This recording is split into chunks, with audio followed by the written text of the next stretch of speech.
I hope you all had a good break and were able to make some new connections. We've celebrated leadership on the ground and we've explored what it takes to lead in a fast-changing world. Now, it's time to zoom into the lived stories that bring those very leadership to life. This next hour is a high energy sprint of inspiration, a series of lightning talks from leaders who have built movements, created change at scale, and grown powerful networks across the ecosystem. These are leaders who know lasting change doesn't happen alone. It grows through people, partnerships, and a shared purpose. In this next segment, we explore how leadership works when the goal is movement building. And we won't talk about it, but you will experience it through performance, rhythm, and stories. So sit back, relax, and let's get this show started.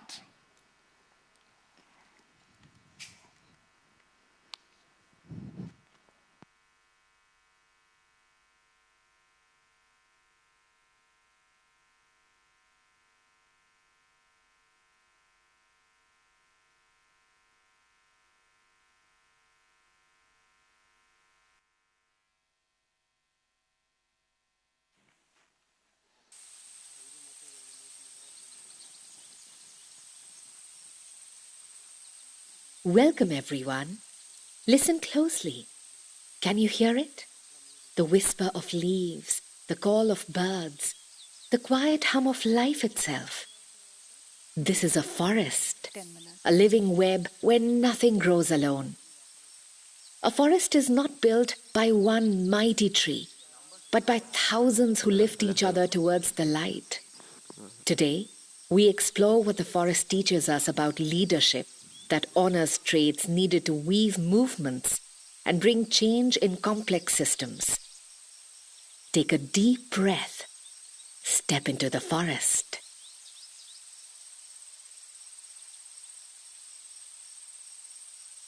Look up. The canopy towers above, majestic, reaching toward the sky. But the forest knows. A forest does not offer its survival to the tallest tree. The giants do not hoard the light. They stand tall to create space. They filter sunlight, so saplings emerge. They break the wind, so fragile shoots grow. Leadership is not about towering over others. It's about growing others with you. In movements, power must decentralize if agency is to rise. Lead with clarity, but design yourself out of the center so others can step in, step up, and shape the movement as their own. We begin this moment with a powerful folk dance from Kerala, one shaped by sticks, rhythm, and teamwork.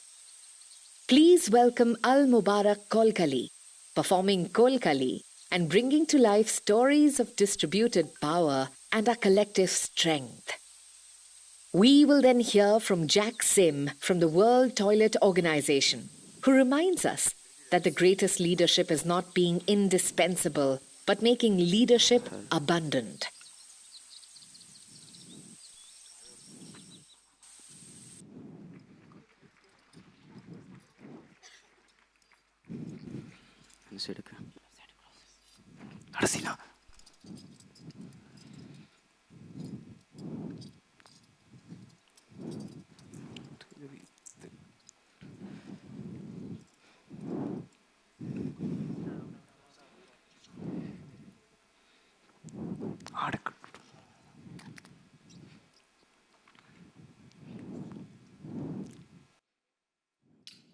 രാഗമേ രാഗമേ അനുരാഗമേ രാഗമേ രാഗമേ അനുരാഗമേ ആദിയായ ജ്യോതിയേ ആദിയായ ജ്യോതിയേ ആദമായ രൂപമേ അനുരാഗമേ രാഗമേ രാഗമേ അനുരാഗമേ അകിർത്താമില്ലത്തെയും കാഴ്ച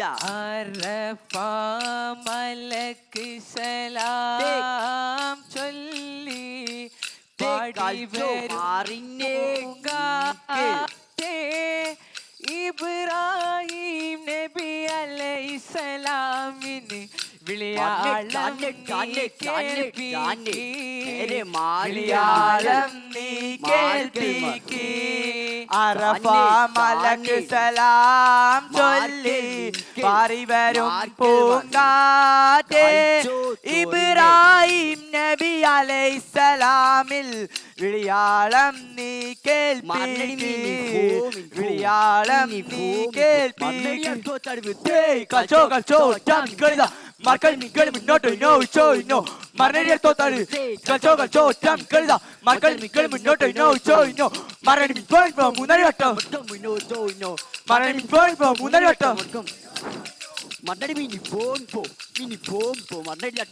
മണിമുത്തി നബി പുത്രി ഫാത്തിമ മണവാട്ടി പൂവി ഹുറി ഫാത്തിമ മണിമുത്തി നബി പുത്രി ഫാത്തിമ അണവാട്ടി പൂവി ഹുറി ഫാത്തിമ പുതുമാരനായി പുരുഷാരമായി മണിമക്കത്താളി വന്ന് മാർക്കൽ മിൻകൽ മണ്ണടി മിനിപ്പോ മണ്ണടി അടുത്തോ തടവ് കളിച്ചോ മിനിപ്പോ അവിടെ കളിച്ചോ ഒറ്റാതാവോ താളം മുന്നേ മടക്കം താളം മുന്നേ മണ്ണടി അടുത്തോ തടവീല കളിച്ചോ ഒറ്റാതാവോ മുട്ടിതാ താളം മൂന്നേ ഒയ്ച്ചോയിനോ താളം മൂന്നേ മടക്കം മൊയ്നോ ഒയ്ച്ചോയിനോ മരണത്തോത്താട് കളിച്ചോ ഒറ്റാതാ ഒയ്ച്ചാൽ മുട്ടിതാ ഒയ്ച്ചോയിനോ താളം മൂന്നേ മടക്കം മൊയ്നോ ഒയ്ച്ചോയിനോ താളം മൂന്നേ മടക്കം മൊയ്നോ ഒയ്ച്ചോയിനോ മരണത്തോത്താട് കളിച്ചോ ഒറ്റാതാ ഒയ്ച്ചാൽ മുട്ടിതാ ഒയ്ച്ചോയിനോ താളം മൂന്നേ മടക്കം മൊയ്നോ ഒയ്ച്ചോയിനോ താളം മൂന്നേ മണ്ണടി ഒരു മണി മുത്തോ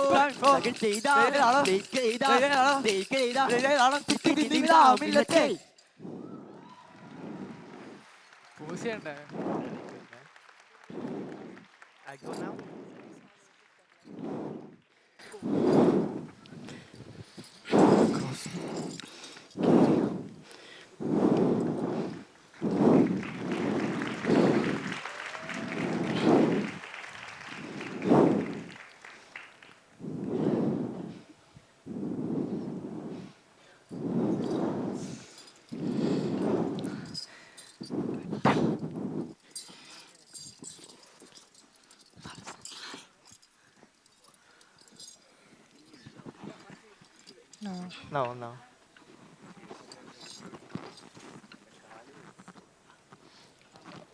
It's not on. Yes, you can hear me now. Right, thank you very much. So my name is Jack Sim. I'm the founder of the World Toilet Organization. So my T-shirt is to ask people to wash their hands.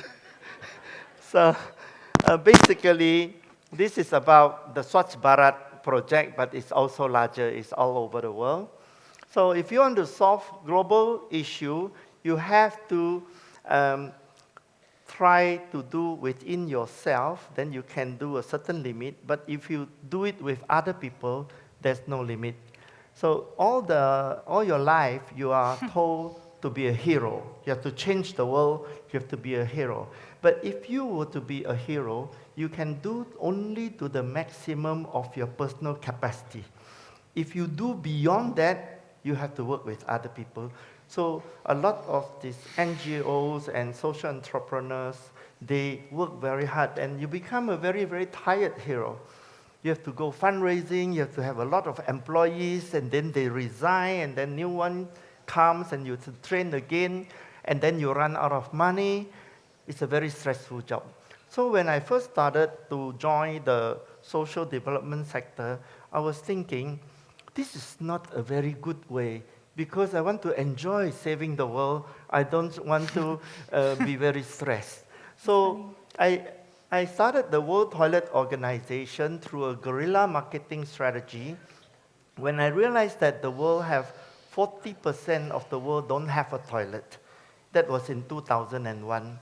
So on the 19th of November, I created a World Toilet Summit, and it was free of charge because when I wanted this is a little bit loose. the World Toilet Summit, I If I move a lot, I helped feel the like exhibition company sell the exhibition booth. Then in exchange, I get a conference.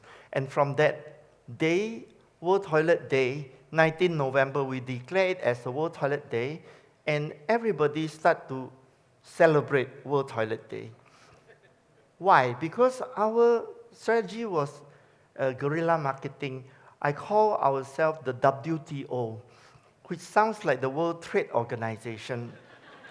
And my plan was to have the World Trade Organization sue the World Toilet Organization. And then the World Toilet Organization will be famous.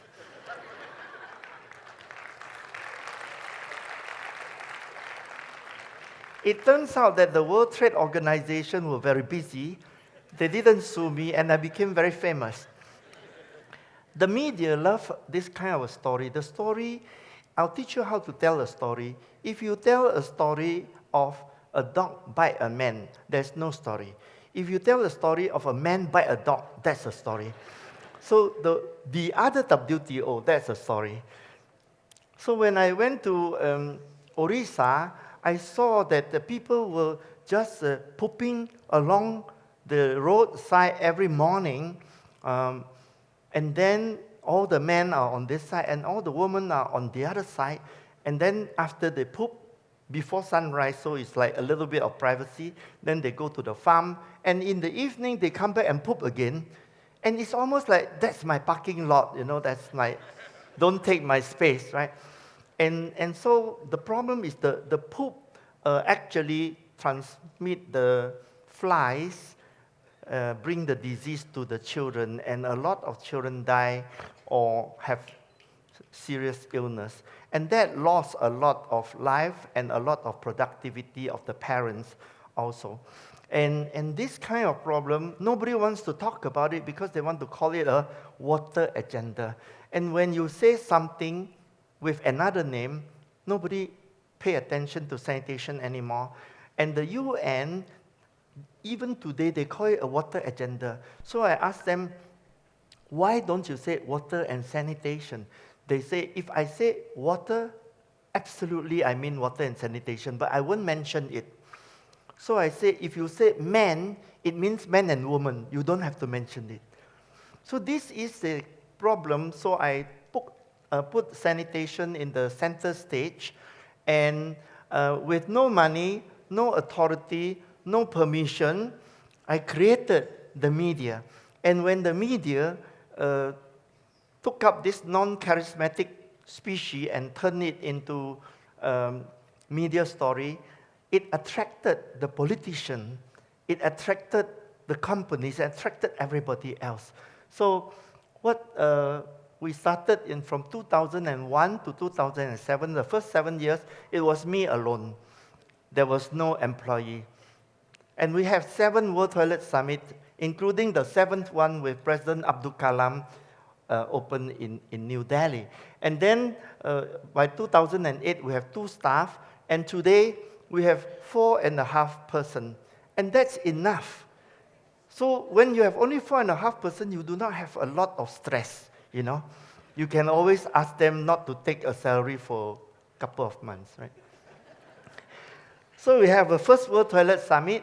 The summit was paid by the event organizers. So you can see you don't need money, you barter trade. You help them, I help them sell exhibition booth, and then the minister came, and then 15 countries, and eventually we have World Toilet Summit every year. 2002 was in Korea, and then Taiwan, and then in Beijing. They were preparing for the Olympics. China was really worried that when the Olympics come, the toilet will be so dirty that everybody talk about the dirty toilet instead of the wonderful Olympic Games. So they said, Jack, can you help us transform this image. And in 4 years, by 2004 and 2008, we built 6,600 public toilet blocks and trained all the cleaners. And during this time, I saw that they will listen to me no matter what I say. So I told them that you also have to change the law for the ladies' toilet to be bigger because the ladies don't have urinal. Urinals are small. And so they changed the law, and in China, 2004, all public toilet in China, ladies' toilet are double the size of the men's. You can see just now when you were at the break, the ladies are queuing up for toilet. There's no queue in the men's. So this law, I also would like to come and work with India to change the law. It costs the government nothing. You just change the law and the developer will have to build it. In Moscow, we went to see the space station toilet, and Mayor Lushkov hosts our World Toilet Summit. And then by 2007, President Abdul Kalam with, I think, 4 ministers and also the Crown Prince of the Netherlands, and Sulap pays for the money. So once you get famous, people start to call you. You know this gentleman, I don't know him, but he called me and he says, would you like to do a commitment in New York to raise funds? And I thought, wow, that's very nice. You know, the president wanted me to go and raise funds for me. So we went there, Clinton Global Initiative, took a photograph, and then after that, I said, how shall we raise funds? They say, you know, President Clinton have given you a photograph, you go raise funds yourself. But that photograph raised $1.6 million, so it's not too bad. And I have to report back to say, we raised together $1.6 million. So you understand, this taught me something, that mutual exploitation is collaboration.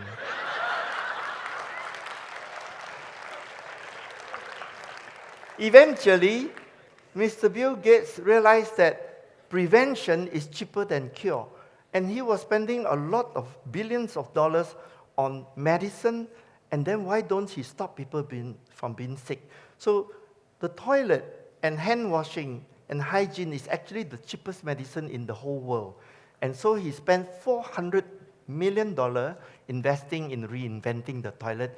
And he also gave me a little bit, only $270,000. But it was very good, yeah. Then Prime Minister Modi started his Swachh Bharat project. And at first we started with President Abdul Kalam and then Jairam Ramesh. Then we get to rub shoulder with Vidya Balan and all this Bollywood star. And then when Swachh Bharat was very, very successful, he came to Singapore and we have a 2-flag official photograph. So this photograph is very useful.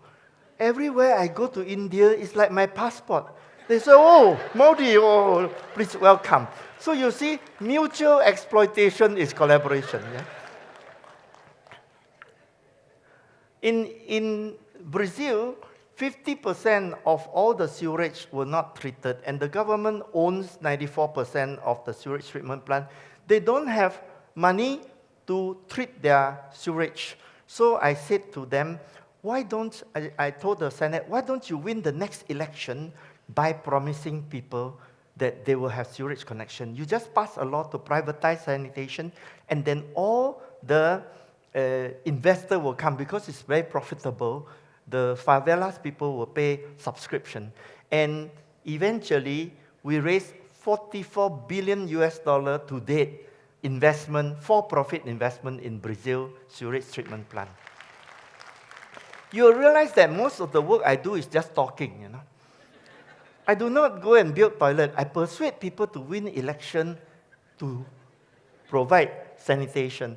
And then in Nigeria, we got the president come and host World Toilet Summit. And of course, we take the opportunity to give awards to the president and awards to the UN Deputy Secretary General. And by giving the award, and they accept it, we raise our status because they become our awardee.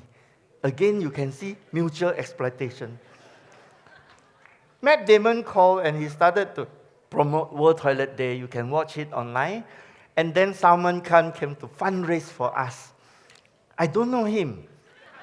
Because only when people call you that it works. If you call them, the gatekeeper will stop. So don't call people.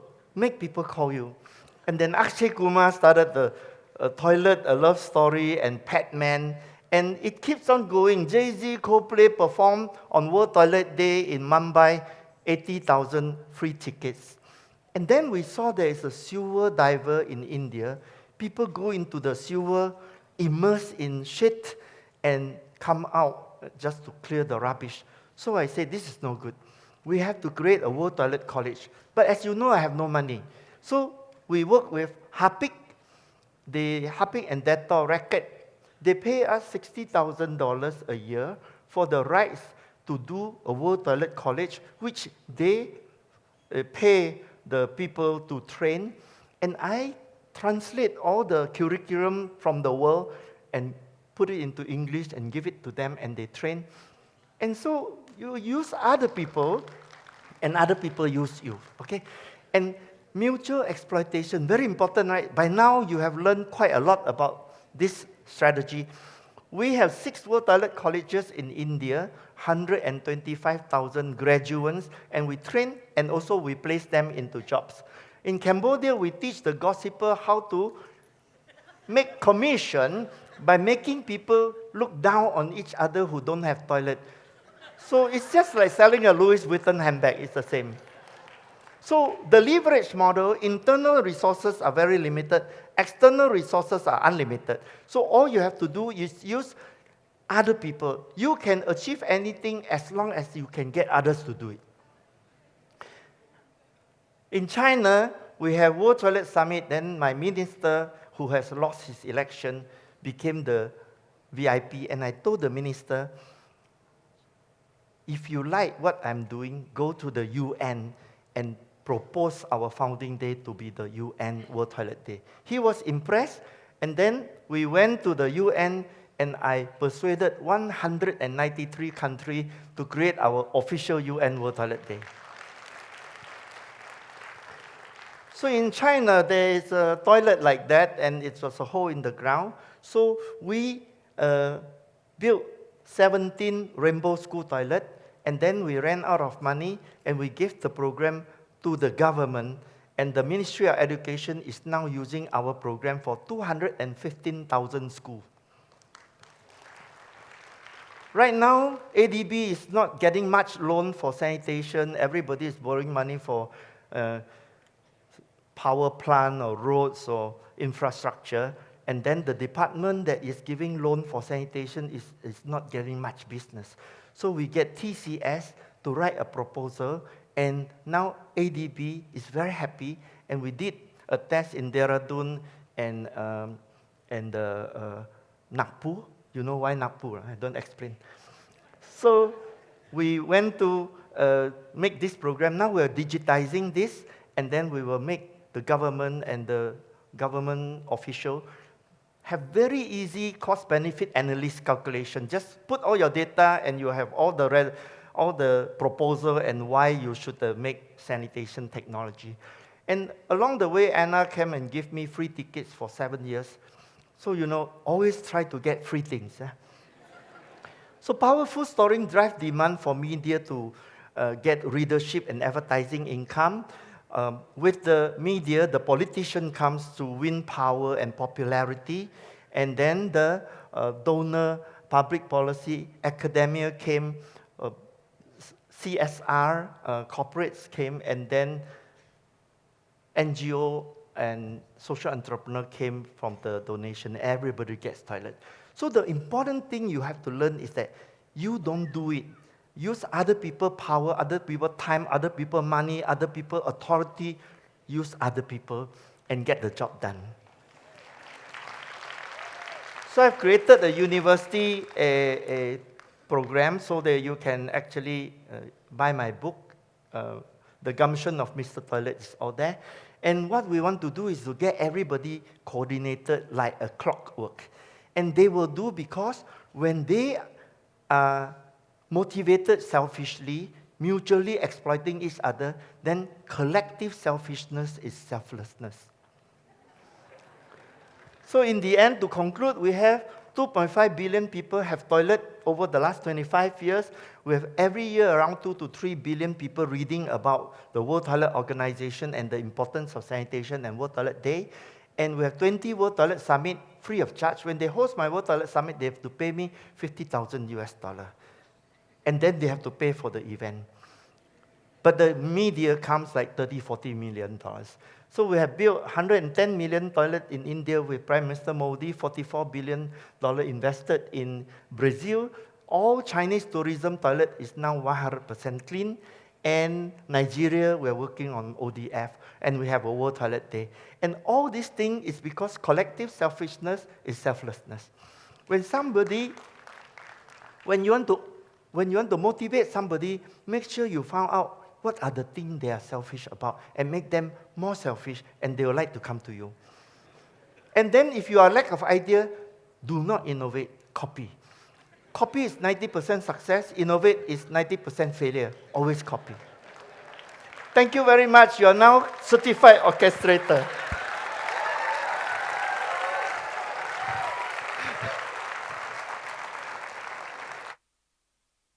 Amazing. Amazing. So good. So good.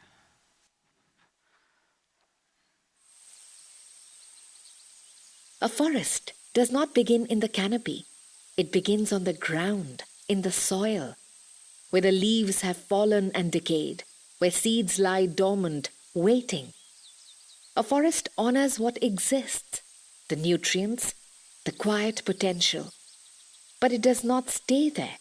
It reaches, it stretches, it grows toward the light. Movements also emerge when present truths and future imperatives walk together. One must start where people are, honor their lived realities, their strengths today. But lead where purpose must go. Have the courage to hold the vision, stretch toward what must change. Before we hear these ideas in words, let us feel them in motion. Nadam Dance Academy now takes the stage, presenting Kathak, a classical dance form known for its rhythmic footwork, spins, and storytelling.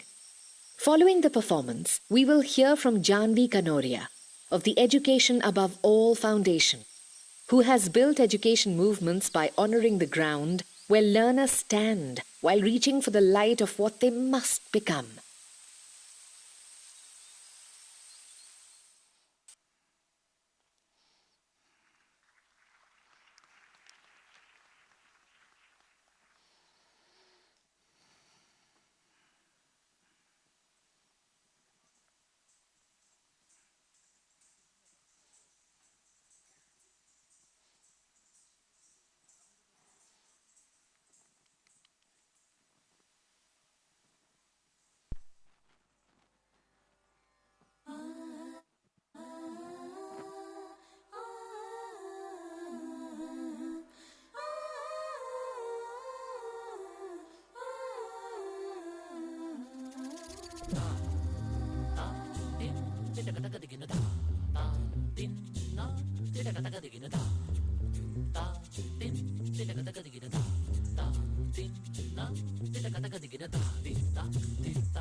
Wow.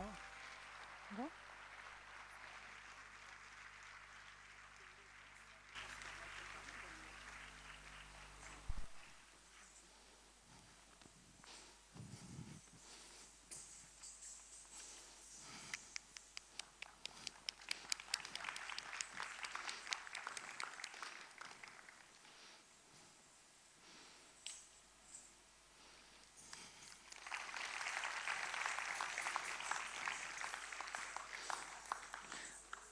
Wow, a very tough act to follow, clearly. Good afternoon. Since we're in an education conference, I think it's only fair that we start with a quiz. So, 3 questions quiz for you. In this world of rapid transformation, can you think of anything which has been exactly the same for the last 200 years? Given where we are, you might have gotten a clue. In the 1800s, Horace Mann brought a Prussian system designed to educate obedient soldiers to the US. In 2026, our schools look exactly the same. Question 2. If you had to pick one of these 2 metrics, which one would it be? Access or learning? How many for access? Don't be shy. How many for learning? Okay. So for those of you who chose access, half of our children who are in schools in developing countries do not know how to read or write at the end of grade 3. But for those of you who choose learning, 1 out of 5 children globally is still out of school. Not really much of a choice, is it? Question 3. The IRC puts out an emergency watch list every year. It consists of 20 countries that we feel need the most amount of help. Can you think of 5 countries that would be on that list in 2016?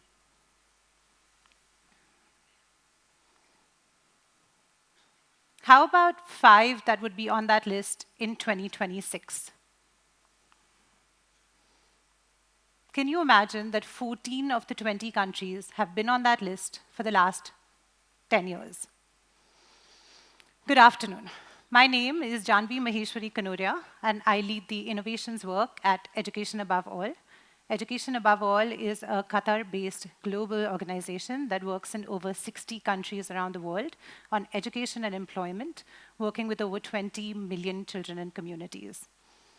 Today, I'm here to ask us if we can rethink the learning paradigm. Can we really think about 3 things?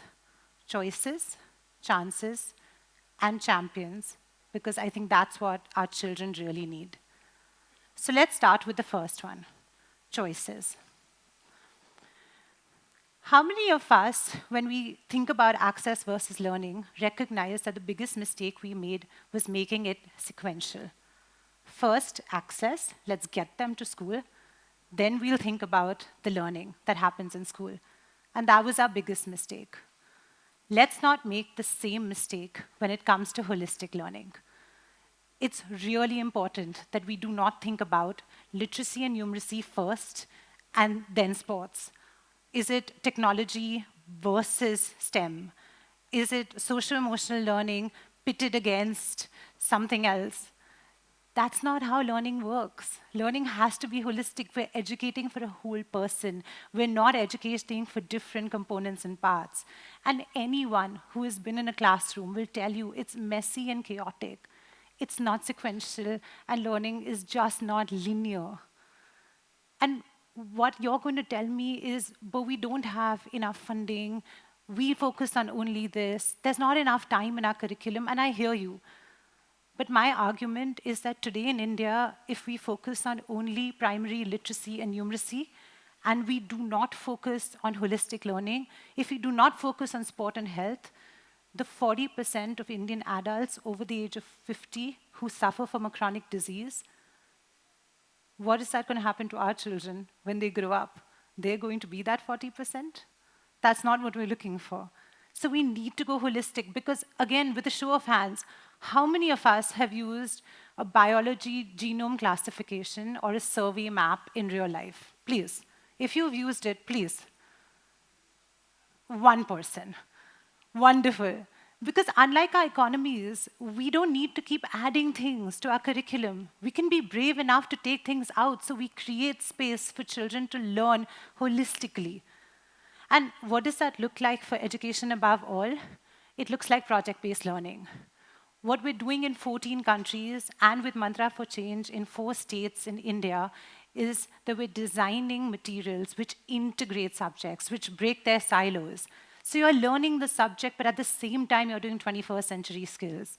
We're doing this while integrating other themes like sports or tribal identity. So you're not learning things separately, and we're not creating more time, more resources, or more requirements on the system. While doing this in 14 countries, you know what our biggest learning has been? Children like learning when they're learning holistically. And this is not just for contexts like this. Even in crisis situations, we believe that children need to learn holistically. We cannot just focus on one thing because it's a crisis and we don't have excuses to do other things. We've designed an audio show called Yom Jadid, where we integrate learning and academic skills with 21st century skills, but with a very important aspect of trauma-based learning. You can't educate a child who is dealing with trauma without dealing with the trauma. So while we continue to be constrained by textbooks and curriculum, let's talk more about the broader constraints we have. So I'm going to talk a little to you about chances. We are so scared that if our children don't go to the same school and do the same subjects in the same way, with the same written exam at the end, we're doing something completely wrong. So again, this monolithic system of education, a child goes into school at the age of 6, finishes school at the age of 16, has to physically be there has to be a teacher in the classroom, is not working. We know that. There are 260 million children globally who are out of school. And why are they out of school? Because of distances, because of jobs, because of early marriages. Some of them, mostly girls, have their period, and millions of children live in crises. So what do we need to do? We need to give them chances to learn. Not one chance, multiple chances to learn. Many different models of education so that they can access learning. So what that looks like for us is really being big and bold and thinking about multiple flexible pathways. When we think about multiple flexible pathways, the idea is simple. Just bring learning to where the child is. If the child in the community has a job, in Zambia, we give them tablets. They learn in groups. They learn in a way that they can actually sustain their jobs after hours while continuing to learn. And at the end of that, they sit for a government exam. Governments are happy, kids are learning.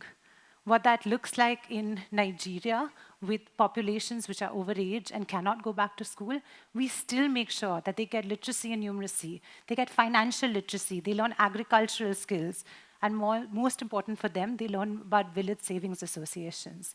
And that helps them to a different path of life. This works in crises as well.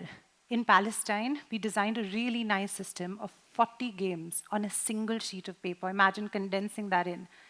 And to do that, children did not need papers or pencils.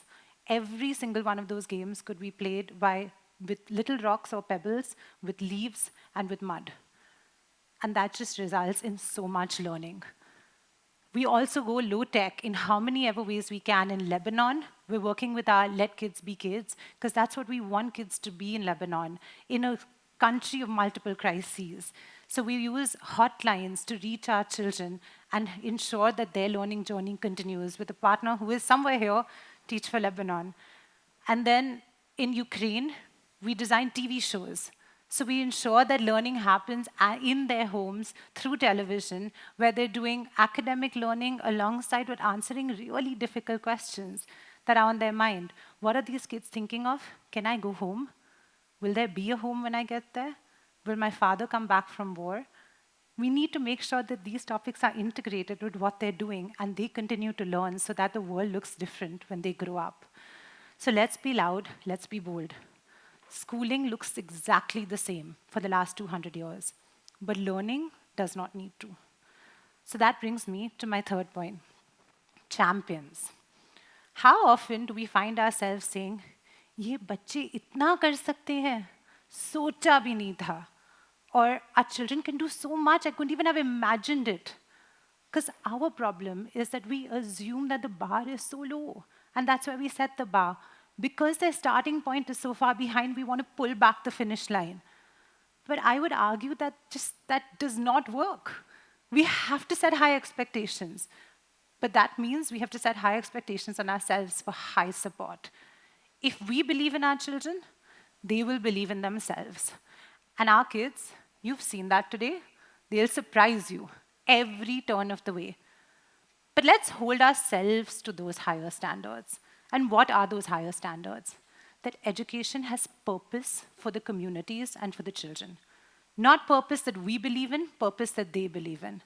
That education is engaging, that it's fun, that it's drawing kids in, that they want to come and learn because the skills they're learning is practical, useful, and something that they can relate to. So what that looks like for us is expecting more from our children. We do want them to pass assessments, but what we really want them to do is want to learn, and we want them to come to school to make their communities better.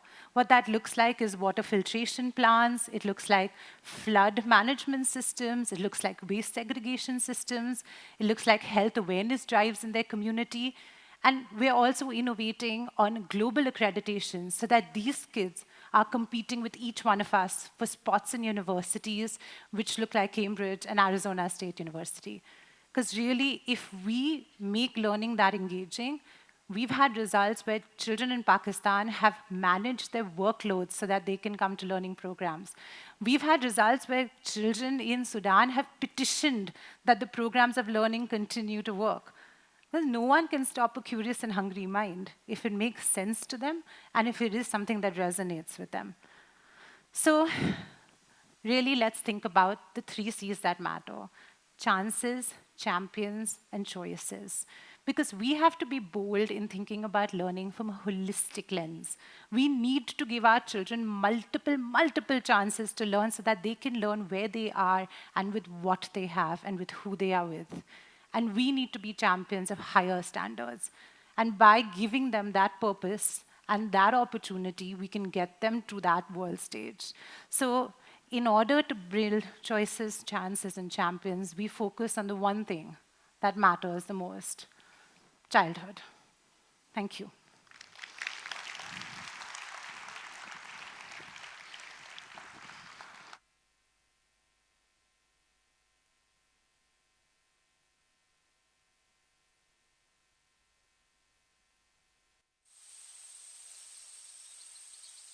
Now, let us go beneath the surface. Beneath every forest lies a quiet miracle, a hidden network that scientists call the wood wide web. Roots and fungi carrying messages, nutrients, warnings, and support. A mother tree feeds her saplings. A tree under attack warns its neighbors. No tree survives by trusting only itself. Trust travels from root to root across the entire network. This is the deepest lesson. Trust cannot remain one-to-one. It must flow through the movement and become stronger than any individual relationship. Movement builders nurture transparency. They create spaces where different actors connect and collaborate. Movements grow when walls of suspicion are dissolved. Trust, when shared, becomes rhythm. Eatram Dance Company now brings us Garba, a vibrant folk dance from Gujarat where communities gather in circles, moving together in celebration and joy. After the performance, we will hear from Kirti Jain of Amul, an organization that is also a movement and a legacy, shaped by networks of extremely diverse actors and sustained by trust that flows freely and widely.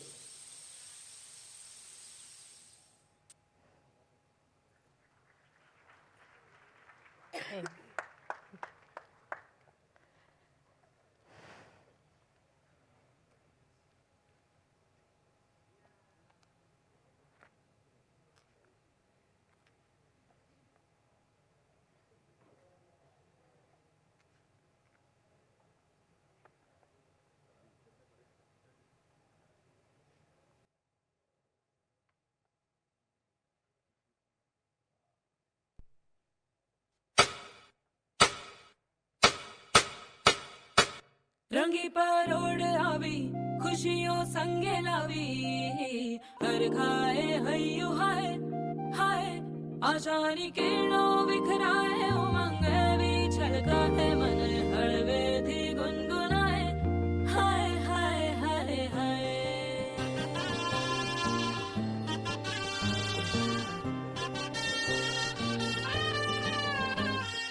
हे शुभारंभ हो शुभारंभ मंगल बेला आई सपनों की डहरी पे दिल की बाजी रे शहनाई शहनाई शहनाई ख्वाबों के बीज कच्ची जमीन पे हमको बोना है आशा के मोती सांसों की माला हमें पिरोना है अपना बोझ मिल के साथ ही हमको ढोना है शहनाई शहनाई शहनाई रास रचीलो साज सजीलो शुभ घड़ी छे आवी आछा आछा टमटमाता शमणाओ छे लावी ओ लावी ओ लावी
बम પાંજરું પહોળું થયું વાગ્યો રે ઢોલ બાઈ વાગ્યો રે ઢોલ મારા મીઠાના રણમાં વાગ્યો રે ઢોલ મારા ઓરતાના ગાલ પર કાળો ટીકો ઓરતાના ગાલ પર કાળો ટીકો મારા ઓરતાના ગાલ પર કાળો ટીકો વાગ્યો રે ઢોલ બાઈ વાગ્યો રે ઢોલ હે મારા મીઠાના રણમાં વાગ્યો રે ઢોલ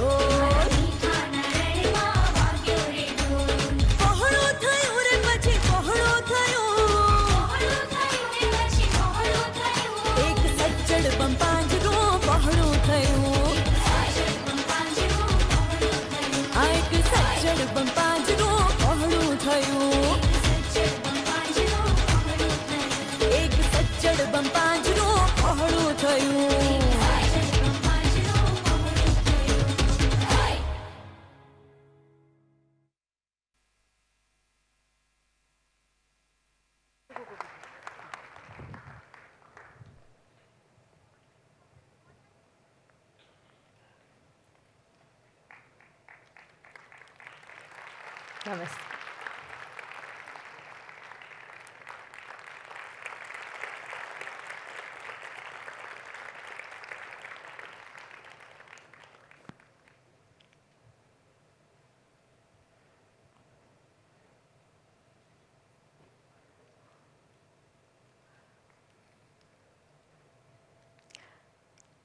Thank you, Shiksha Lokam, for having me here. I am Kirti, working with Amul, and today I'm going to tell you about the story of Varsha Ben. So, Varsha Ben is a social entrepreneur. She is a successful milk producer. She lives in a small town of Amreli district, and she has a herd of 15 cows. Daily, she has procure milk of 200 liter and give to the village cooperative. She is confident, stronger lady.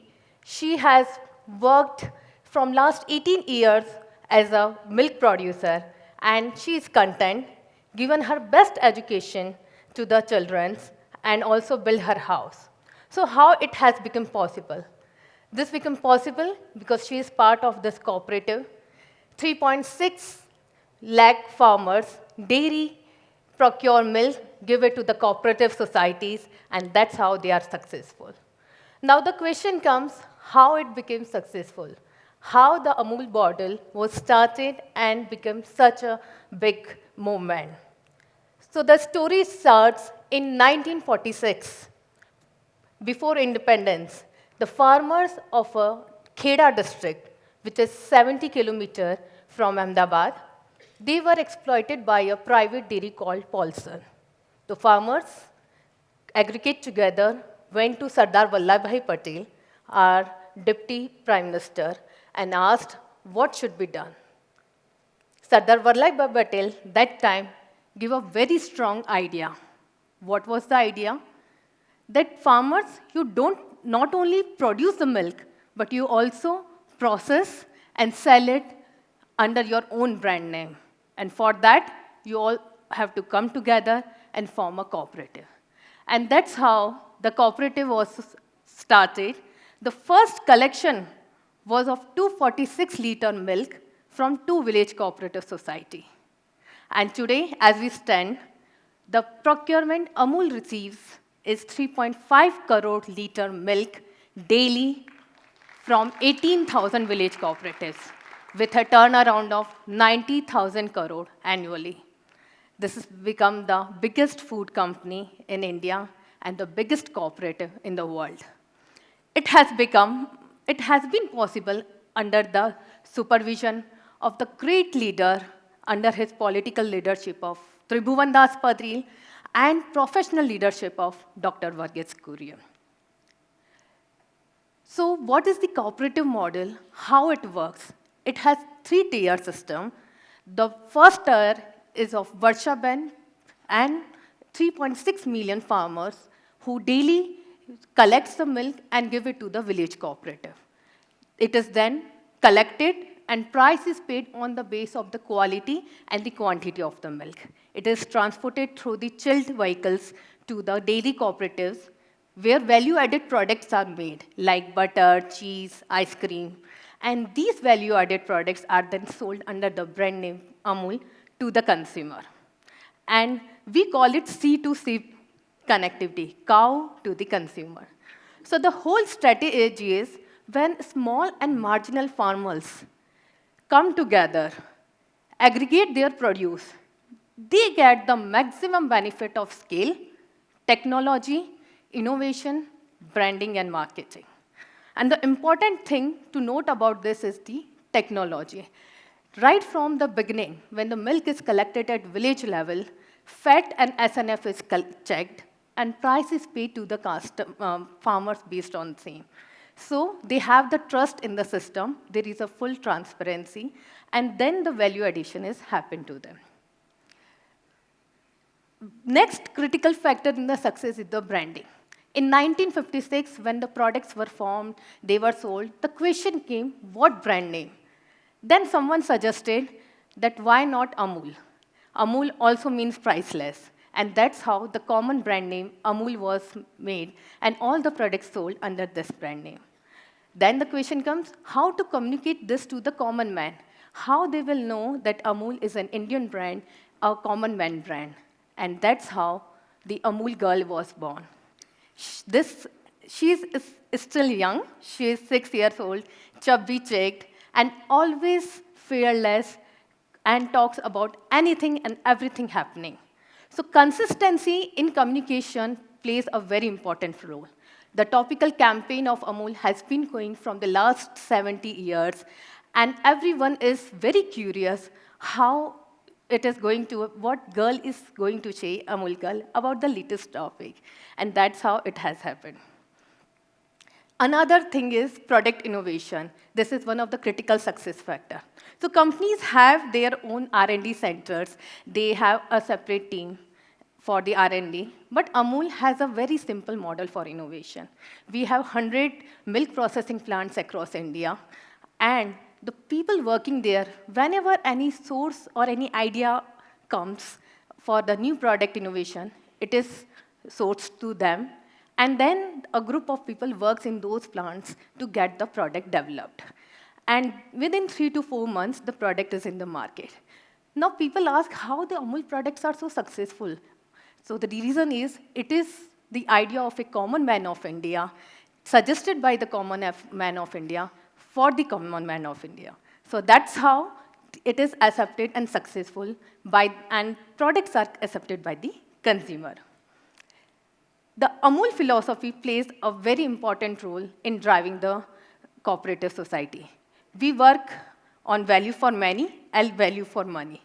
Value for many means the 3.6 million farmers should get the maximum benefit and the maximum amount from the produce they are doing.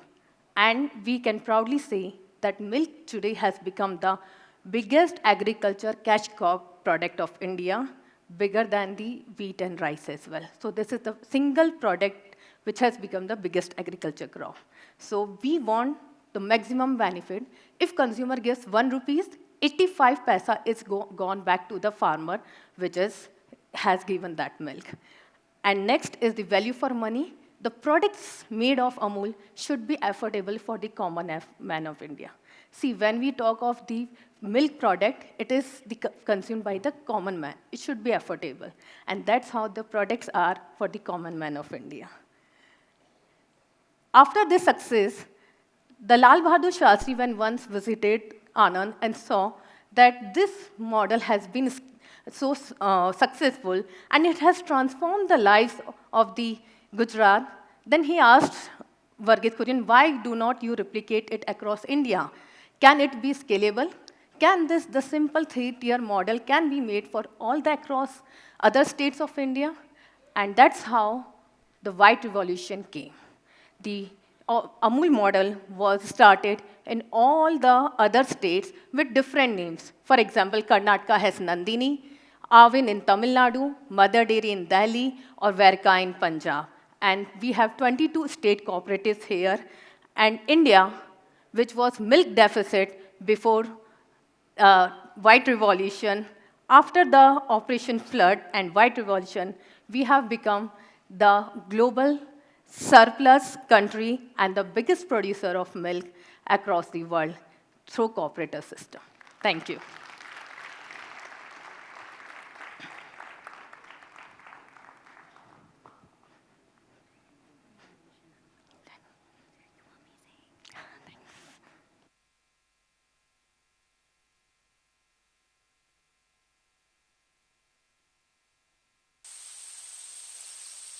Through the soil and saplings, through the canopy and roots, through the quiet web that holds it all together, the forest has taught us nothing grows alone.